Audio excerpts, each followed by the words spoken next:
Hello everybody, my name is Brittany Shafter, and for my critical literacy book talk, I will be reading the book Giraffes Can't Dance, written by Giles Andre and illustrated by Guy Parker Reese. A little bit about the book before I begin reading is that the story is set in a jungle and is about a giraffe named Gerald who wants to participate in the annual jungle dance. However, all of the other animals make fun of him and tell him that giraffes can't dance. So the big question is will Gerald be able to prove to all the other animals that giraffes can dance? Let's read to find out. But before I begin reading, I would just like to give you a quick fact about bullying. In 2019, the Youth Risk Behavior Surveillance System reported that nationwide, 19.5% of students in grades 9 through 12 report being bullied on school property. And now I'll begin reading. Giraffes can't dance. Gerald was a tall giraffe whose neck was long and slim, but his knees were awfully crooked and his legs were rather thin. He was very good at standing still and munching shoots off trees, but when he tried to run around, he buckled at the knees. Now every year in Africa, they hold the jungle dance, where every single animal turns up to skip and prance. And this year, when the day arrived, poor Gerald felt so sad, because when it came to dancing, he was really very bad. The warthogs started waltzing, and the rhinos rock and rolled. The lions danced a tango that was elegant and bold. The chimps all did a cha-cha with a very Latin feel, and 8 baboons then teamed up for a splendid Scottish reel. Gerald swallowed bravely as he walked toward the floor, but the lions saw him coming and they soon began to roar. "Hey, look at clumsy Gerald," the animals all sneered. "Giraffes can't dance, you silly fool. Oh, Gerald, you're so weird." Gerald simply froze up. He was rooted to the spot.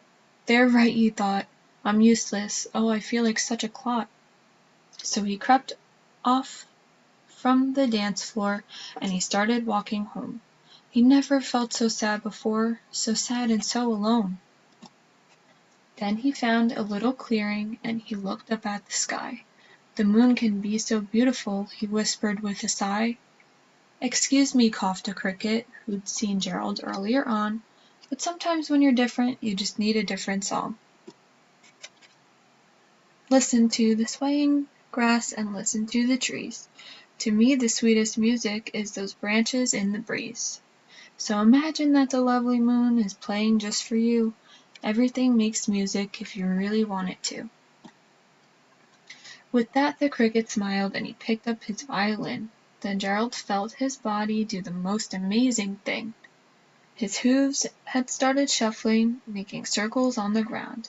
His neck was gently swaying and his tail was swishing round. He threw his legs out sideways and he swung them everywhere. He did a backward somersault and leapt up in the air. Gerald felt so wonderful, his mouth was open wide. "I am dancing, yes, I'm dancing, I am dancing," Gerald cried.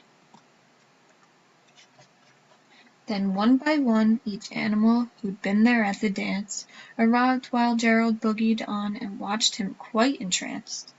They shouted, "It's a miracle! We must be in a dream! Gerald's the best dancer that we've ever seen!" "How did you learn to dance like that? Please, Gerald, tell us how."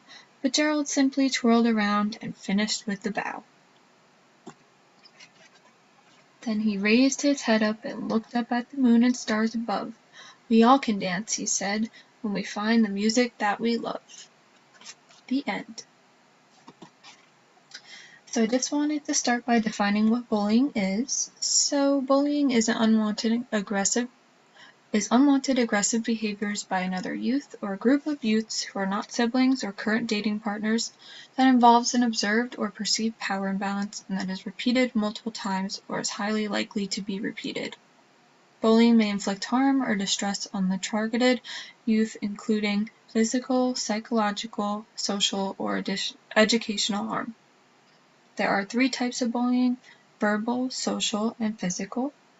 So verbal bullying is saying or writing mean things about someone and includes teasing, name-calling, taunting, etc. Social bullying is also referred to as relational bullying, which involves hurting someone's reputation or relationship and includes leaving someone out on purpose, spreading rumors about someone, and embarrassing them in public, and more. And lastly, physical bullying. Physical bullying involves hurting a person's body or possessions and includes hitting, kicking, spitting, tripping, pushing, etc. The topic of bullying relates to this book, Giraffes Can't Dance. So when it came time for the jungle dance, Gerald bravely walked out towards the floor, about to perform his dance. But this is when all of the bullying began, specifically verbal and social bullying. An example of when Gerald was being verbally bullied was when all the animals sneered, "Hey, look at clumsy Gerald, giraffes can't dance, you silly fool. Oh, Gerald, you're so weird." They were teasing him and calling him names.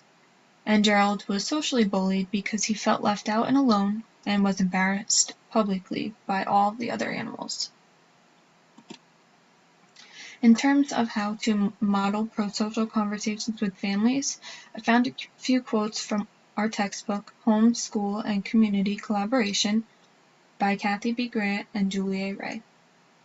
So the first point is to be a responsive teacher, and to do so you should develop a caring relationship with students, establish warm yet demanding classroom climates, and foster collaboration and social relationships among students. The second point is that as an educator, you must create a classroom and school environments that are welcoming and have family resource centers when needed. And lastly, you must be aware that families, teachers, administrators, and community members jointly share the responsibility for students' academic achievement and development. So it is extremely important to be a responsive teacher and make sure you are creating a warm and welcoming environment, but at the same time, you want to make sure you aren't being taken advantage of by being too warm towards the students. You also want to make sure that you're still teaching them in the process so that they can succeed academically. And you want to make sure that families are aware of resource centers in their community, because you don't want to just kind of like leave them wondering what to do and what steps they should take.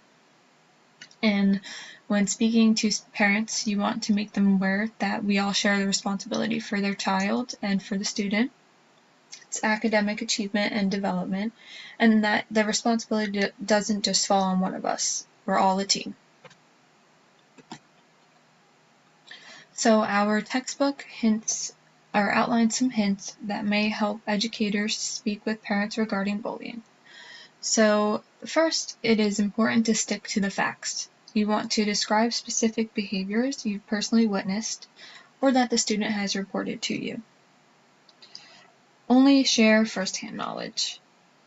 You also want to present a we're on the same side approach by focusing on the commitment to their student safety and to their child's safety. And make sure to emphasize that you want what is best and safest for all children within your classroom. Lastly, you want to create a goal to work on the issue together. You want to be prepared to provide the parent with resources for help and information. You don't want to leave them wondering, so what's next? And on page 27 of our textbook, I found that when teachers are supportive of families and communicate in ways that are appropriate, better educational outcomes are seen in children.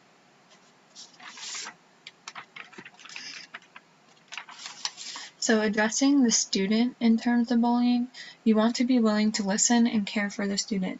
You want to also be alert to and aware of changes in behavior, schoolwork, and stay in contact with parents about these changes. And lastly, you want to be sensitive and nurturing towards the student.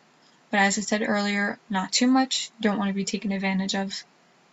And in the textbook on page 323, a quote I found was listening is key to reciprocal communication.